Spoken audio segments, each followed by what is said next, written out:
My grandmother used to tell me stories about a man she once loved, not often, not with drama or longing, but with the quiet tenderness of someone holding something fragile between her palms. She never said his name, and I never asked. She simply called him the man with the lighthouse eyes, as if that alone explained everything. She spoke of their meetings like they happened in fog, in half-light, moments stitched together not by dates or places, but by feelings, glimpses, echoes of hands brushing in silence. According to her, he wasn't hers to keep. She said that some people belong to us only briefly, like sunsets or certain songs. She always smiled when she spoke of him. Not with sadness, with something softer, like gratitude. And then she would go quiet for a while, as if she was still listening for his footsteps on the other side of time. I grew up believing he was a metaphor. A romantic memory too old to be real. A detail woven into her past like a ribbon through hair, meaningful only to her. Until the week she passed away. After the funeral, I stayed in her house alone. The air was full of her, dried lavender, ink, and old paper. Her book still open, her mug still beside the window, half a biscuit tucked inside a tin I almost threw away. I went through her things slowly, with reverence, not to sort them, but to understand them. And that's when I found the box. It was tucked behind a false panel in her wardrobe, small and cedar-lined, filled with letters tied in faded green ribbon. The handwriting on the envelopes wasn't hers. Each one addressed only to L. No return address. No dates. Just words. I read the first letter late at night, beneath the same window where she used to sit.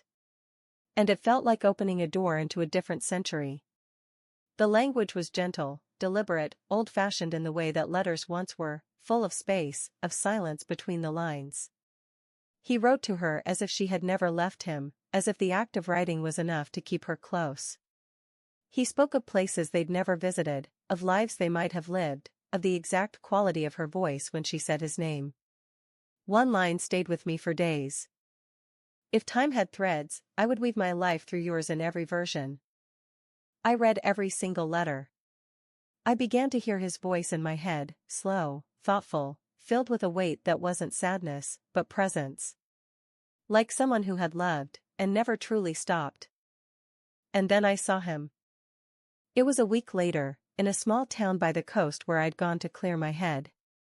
A place she used to speak of, where they'd once walked, where she always wanted to return but never did.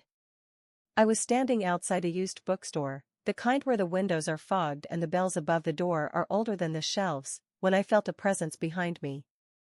I turned instinctively, and there he was. Not young, not a ghost, not impossibly perfect. But real. A man in his late 70s, tall, wrapped in a long wool coat despite the spring warmth, with eyes like weathered glass, pale, steady, unsettlingly familiar. He looked at me with a softness that made the air feel strange. Then he said my name. My full name. Not loudly. Not dramatically. As if he had always known it. And I froze. Because there was no reason he should have known it. No way he could have known it. He took a step closer, slowly, carefully, and in his voice, deep, unshaken by age, he said, "You look exactly like she did. But I would have known you anywhere." I didn't answer right away. I couldn't. My voice had caught somewhere between my ribs and throat, locked in the place where instinct wrestles with reason. He stood there, not moving, not filling the silence with unnecessary questions, just watching me as if the world had narrowed to this one, quiet meeting, as if he had been waiting at this exact point in time and now, finally, it had arrived. His eyes were the same color my grandmother had once described when she'd been younger, before age softened her language and blurred her sharpest memories. Lighthouse eyes, she'd called them. Pale gray with flecks of sea salt blue, the kind of gaze that didn't just look at you, but through you, with a tenderness that made you feel like the only person left in a noisy world. I said his name softly, the one she'd mentioned only once, a name I'd almost forgotten, except now it felt like it had always been waiting on the edge of my tongue. He smiled when I said it. Not with joy, with recognition. With relief. We walked. Without saying where to.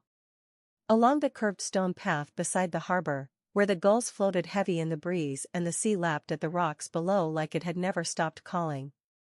He didn't speak for a while. Neither did I. But there was something in that silence that felt full, not empty, like a song played softly enough to only be heard by the bones. Eventually, he began to talk. Slowly. Like someone unwrapping something delicate. He told me he had never stopped writing her. That even after she stopped replying, after she married, after she moved, after life happened to both of them in different cities, with different people, he continued. Once a month, always on the same day.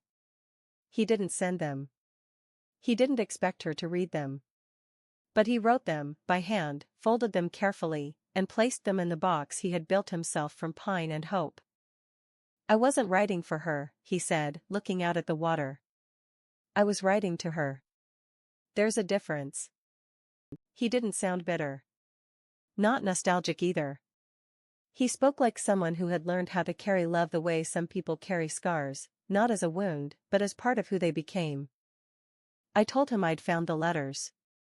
That I'd read every word. That I'd kept one in my pocket even now, folded twice, soft at the edges, like something that had been touched too many times to stay crisp. He turned to me then, fully, and I saw something flicker in his expression. Not surprise. Not even emotion. Just clarity. I always wondered, he said, if one day she'd send someone back to me. And in that moment, I understood what he meant. That some connections are not linear. That time, for all its insistence on forward motion, bends in strange ways around love that never found its proper ending. That sometimes, we aren't born just for ourselves. He told me she had once made him promise, on a rainy evening in this very town, that if she ever left, if they ever drifted apart, he wouldn't try to chase her. That love wasn't meant to be pulled out of someone by force. And he'd kept that promise. He hadn't chased her. But he also never closed the door. Not fully. I don't know how long we sat there by the sea. Hours, maybe. The sky dimmed, the air cooled, and we remained in place like two markers on a map, once distant, now inexplicably close. He told me stories I had never heard. Things my grandmother had never said. About the way she danced when no one was looking. About how she hated the sound of clocks ticking. About how she used to hum under her breath when she was nervous, something I do too, though no one ever taught me. At one point, I asked him why he never married. He looked down at his hands. I did, he said quietly. But not like that. He didn't explain.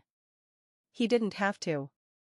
And before we parted, without plans, without exchanged phone numbers, without forcing it into something ordinary, he placed something into my hand. A key. Small, brass, smooth with time. It's hers, he said. She left it with me the last time we saw each other. Said one day, it would know where to go. I kept that key. I still have it. I wear it around my neck, most days, though no one asks why. I've never used it. I don't know what it opens. But somehow, I know it isn't a lock in a door. It's a lock in time. A reminder that love doesn't always live where it begins, but sometimes, if you listen long enough, it finds its way home in the shape of a stranger, with familiar eyes. And maybe that's what she always meant when she smiled into her tea and whispered. Some people are not yours to keep. But they are always, somehow, yours.